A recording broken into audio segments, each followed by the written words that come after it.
Assalamualaikum warahmatullahi wabarakatuh dan salam sejahtera. Baiklah, hari ini cikgu akan menerangkan berkaitan dengan format bahasa Melayu SPM untuk tahun 20 mulai tahun 2021. Okey, untuk hari ini cikgu akan berkongsi format berkaitan dengan kertas 1 bahasa Melayu. Perkara yang pertama yang cikgu akan terangkan berkaitan dengan bentuk ujian yang dikemukakan berdasarkan pada kertas 1 bahasa Melayu.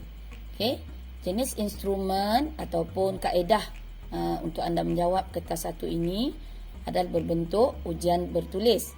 Okey, dan jenis itemnya terbahagi kepada dua, iaitu berbentuk subjektif respon terhad dan subjektif respon terbuka. Bilangan soalan terbahagi kepada dua bahagian, iaitu bahagian A, satu soalan iaitu kombinasi pelbagai bahan rangsangan dan anda hanya perlu menjawab satu soalan sahaja. Manakala bahagian B pula terdapat 4 soalan esei dan pilih dan jawab satu daripada 4 soalan tersebut. Jumlah soalan ialah 5 soalan.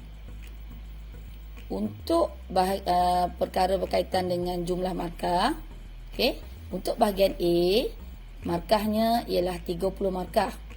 Bahagian B pula, markahnya ialah 70 markah. Dan untuk konstruk ni sebenarnya berkaitan dengan tahap pengujian setiap soalan yang dikemukakan. Okey, tempoh ujian kalau dilihat di sini, bahagian A 30 minit, bahagian B 1 jam 30 minit. Jadi tempoh ujiannya adalah selama 2 jam. Okey, dan sebenarnya cakupan konteks merujuk kepada aspek yang akan dikemukakan dalam soalan bahagian A dan juga bahagian B ini mencakupi ataupun merangkumi semua standard kandungan dan standard pembelajaran yang terdapat dalam DSKP ataupun Dokumen Standard Kurikulum dan Pentafsiran. Ini digunakan pakai oleh semua guru di peringkat sekolah menengah. Dan kalau kita perhatikan aras kesukarannya, di sini menggambarkan aras kesukaran untuk yang rendah merujuk kepada bentuk soalan yang tidaklah terlalu sukar untuk dikuasai oleh calon. Okey, banyak dikemukakan berbanding dengan aras yang tinggi. Baiklah, seterusnya cikgu akan kongsikan berkaitan dengan contoh item bahagian A. Okey, contoh soalannya untuk bahagian A, panjang huraian adalah antara 150 hingga 200 patah perkataan. Okey, di sini cikgu nak beri penekanan, anda mesti akur dengan jumlah perkataan yang telah ditetapkan. Okey, contoh soalan di sini, okey, di bawah terdapat info berkaitan dengan amalan membaca. Pada pendapat anda, apakah berkaitan tentang amalan membaca? Huraian hendaklah antara 150 hingga 200 patah perkataan. Biasanya soalan untuk bahagian A ini diberikan dalam bentuk infografik.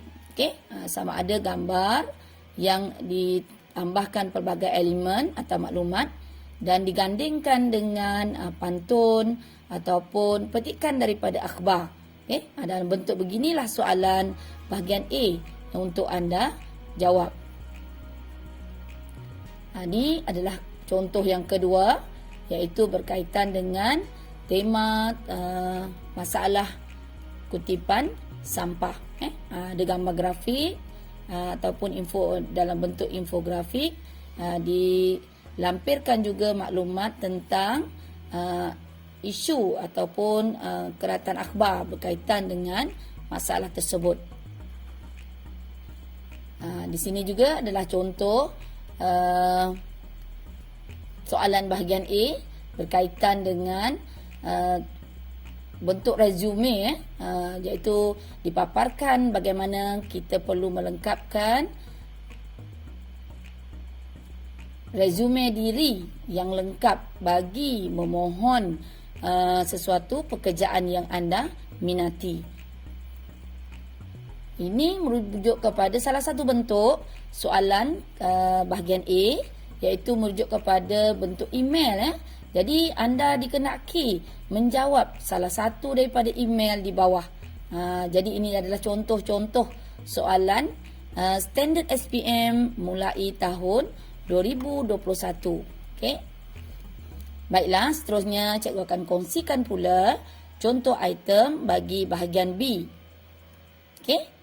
Di sini sebenarnya bahagian B terdiri daripada 5 soalan dan soalannya biasanya merujuk kepada elemen yang meminta pelajar menjawab antara 350 hingga 500 patah perkataan.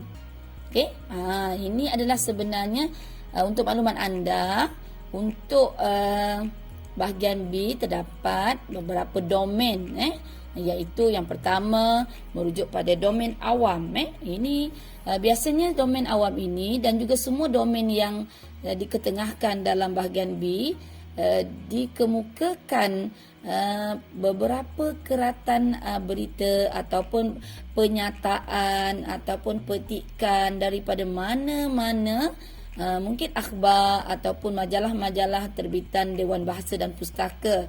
Okey, isu atau tema sesuatu perkara itu diketengahkan dan berdasarkan pada maklumat tersebut akan diketengahkan pula atau dipaparkan soalan-soalan yang perlu anda jawab. Contoh pada paparan yang cikgu berikan, petikan akhbar di atas menyatakan bahawa aktiviti kertas semula merupakan kaedah terbaik untuk mengurangkan sampah sisa pepejal.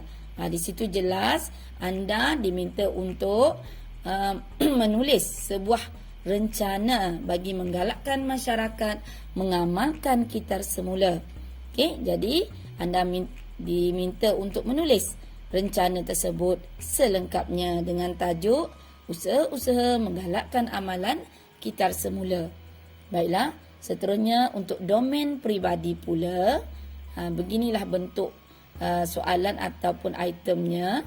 Okey, dia ambil satu petikan yang dipetik daripada ucapan ataupun keratan akhbar utusan Malaysia dan dinyatakan tugasannya. Contoh, sebagai respon terhadap kandungan ucapan di atas, setiap individu perlu memainkan peranan menyemai nilai-nilai murni dalam kalangan masyarakat. Jadi, tugasan yang perlu anda jawab berdasarkan pada pernyataan ini ialah apakah peranan-peranan? Jelaskan peranan-peranan tersebut. Okey, itu antara contoh soalan domain peribadi.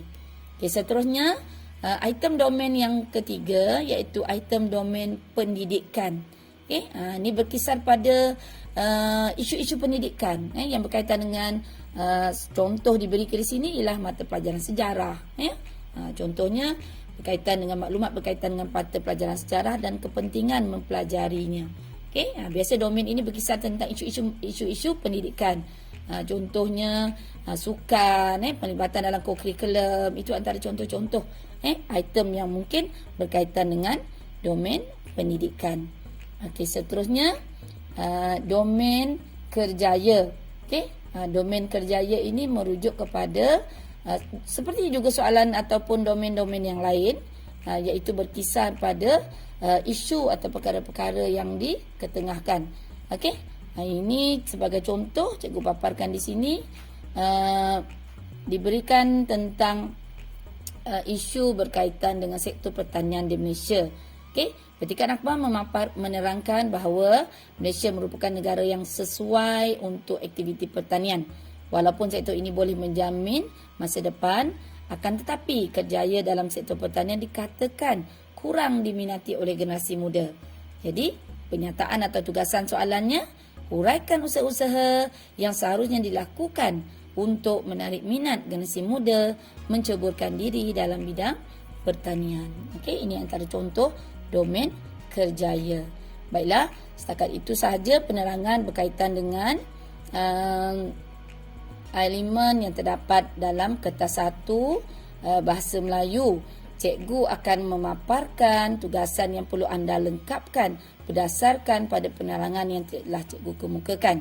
Cikgu harap anda semua boleh memahami secara dengan lebih jelas berkaitan dengan format SPM kertas bahasa Melayu kertas 1 mulai tahun 2021.